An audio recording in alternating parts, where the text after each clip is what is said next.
हमको न्याय नहीं मिल रहा, हमको न्यायालय वो ले जा रहे हैं, घिटौनी ले जा रहे हैं। मेरी बच्ची को बंदी बना के, देश का पहला ऑर्डर है कि रेप के आरोपी को सजा रोक के उसको कोर्ट ने जमानत दे दी। जज साहब ने उनको जमानत दे दी, उनको उनके ऊपर दया, एक रेप विक्टिम के ऊपर दया न करके रेप के आरोपी के ऊपर दया करके उनको जमानत दे दी गई। बहुत शर्म आती है कि जब हमारे देश की बेटी को अपने बलात्कारी को सजा दिलाने के लिए इंडिया गेट के बाहर प्रदर्शन करना पड़े और दिल्ली पुलिस की तरफ से उसके साथ ऐसा व्यवहार किया जाए जैसे किसी अपराधी के साथ व्यवहार किया जा रहा हो। उस रेप पीड़िता को घसीट कर ले जाया जाए और गाड़ी में बिठाया जाए और हमारे देश के नेता उस बेटी पर हंसते हुए नजर आए और उस बलात्कारी का बचाव करते नजर आए। आप लोग समझ चुके होंगे कि मैं बात किसकी कर रहा हूँ। हम बात कर रहे हैं 2017 का उन्नाव रेप केस। एक नाबालिग बच्ची के साथ भारतीय जनता पार्टी का एमएलए बलात्कार करता है। जैसे कि आप सभी को पता होगा कि कुलदीप सेंगर को दिल्ली हाई कोर्ट से जमानत मिल चुकी है। आपको बता दें, ये वही दिल्ली हाई कोर्ट है जिसने कुलदीप सेंगर को इस मामले में आजीवन कारावास की सजा सुनाई थी, लेकिन आज यही दिल्ली हाई कोर्ट अपने फैसले से पलट चुका है। यही वजह है कि पीड़िता को दिल्ली आना पड़ा, इंडिया गेट के बाहर प्रदर्शन करना पड़ा, लेकिन उसको दिल्ली पुलिस घसीट कर ले जाती है, गाड़ी में बिठाती है और हमारे देश के नेता उस पर हंसते और कुलदीप सेंगर का बचाव करते नजर आते हैं। मामला 2017 का है। पीड़िता कुलदीप सेंगर के घर जाती है नौकरी मांगने के लिए, लेकिन कुलदीप सेंगर उसके साथ बदतमीजी करना शुरू कर देता है और उस बच्ची का बलात्कार करता है। बच्ची अपने घर में जाकर बताती है, पुलिस में कंप्लेंट कराई जाती है, लेकिन कुलदीप सेंगर तो देखिए बहुत पैसे वाला व्यक्ति था, उसके खिलाफ कोई एक्शन पुलिस नहीं करती है। उसके बाद ये लोग पहुंच जाते हैं भाई योगी आदित्यनाथ के पास एक चिट्ठी लेकर। योगी आदित्यनाथ को एक चिट्ठी लिखी जाती है कि ऐसे ऐसे मेरे साथ ये घटना हुई।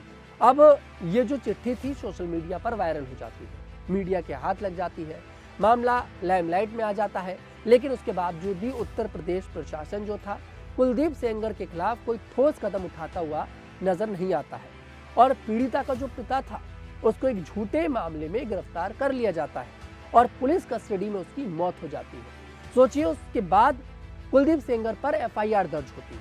मतलब एक रेप पीड़िता को अपने लिए न्याय मांगने के लिए अपने पिता को खोना पड़ गया, लेकिन उसके 6-7 साल बाद भी उस कुलदीप सेंगर को कोर्ट की तरफ से जमानत मिल जाती है। मुझे शर्म आ रही है ये कहते पर कि हमारे देश का कानून ये है, जहां हम एक तरफ कहते हैं कि हमारे देश में लोकतंत्र है, एक तरफ कहते हैं कि हमारे देश का कानून बहुत स्ट्रॉन्ग है, लेकिन मैं ये कहना चाहूंगा कि एक तरफ अगर देखा जाए तो हमारे देश का कानून बहुत कमजोर भी है। ये कुलदीप सेंगर जैसे जो बलात्कारी होते हैं, इन लोगों को वकील कैसे मिल जाता है जो इनका केस लड़ता है। वैसे तो देखिए मामला सीबीआई है और सीबीआई अब इस हाई कोर्ट के फैसले को चुनौती देने के लिए सुप्रीम कोर्ट पहुंच चुकी है, लेकिन फिर भी सवाल खड़ा होता है कि एक बलात्कारी को आखिरकार जमानत कैसे मिल सकती है।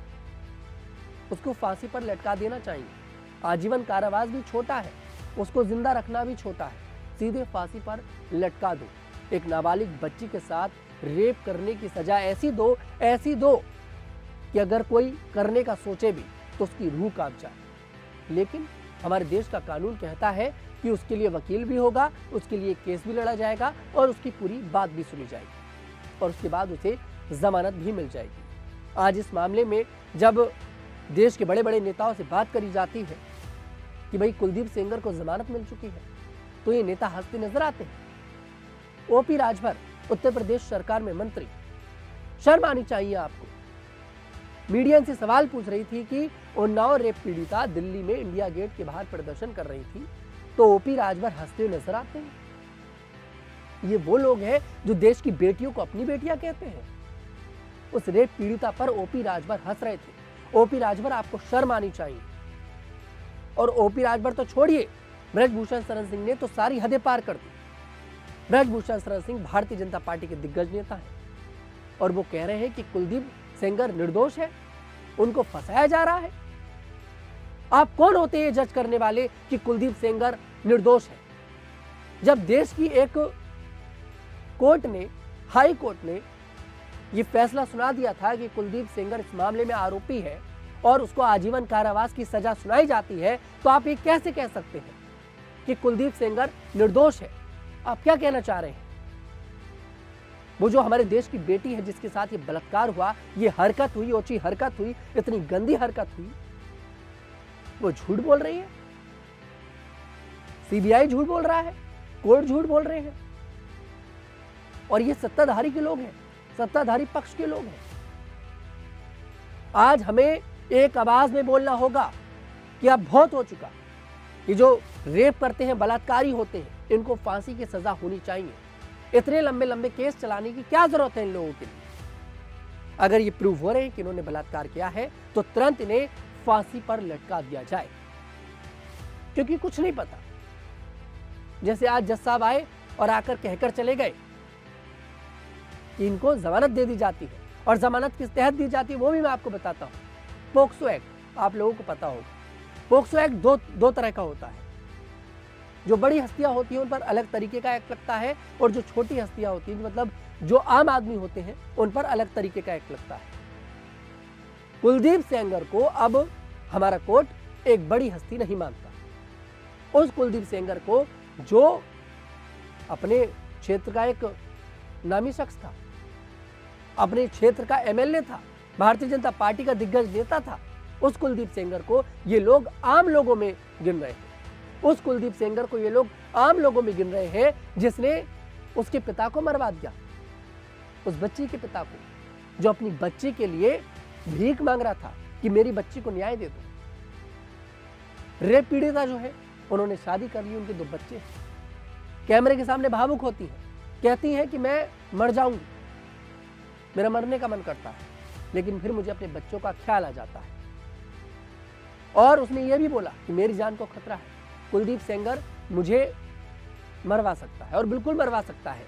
जो आदमी उसके पिता को मरवा सकता है, जो आदमी उसकी चाची और मौसी को मरवा सकता है, तो वो आदमी कुछ भी कर सकता है।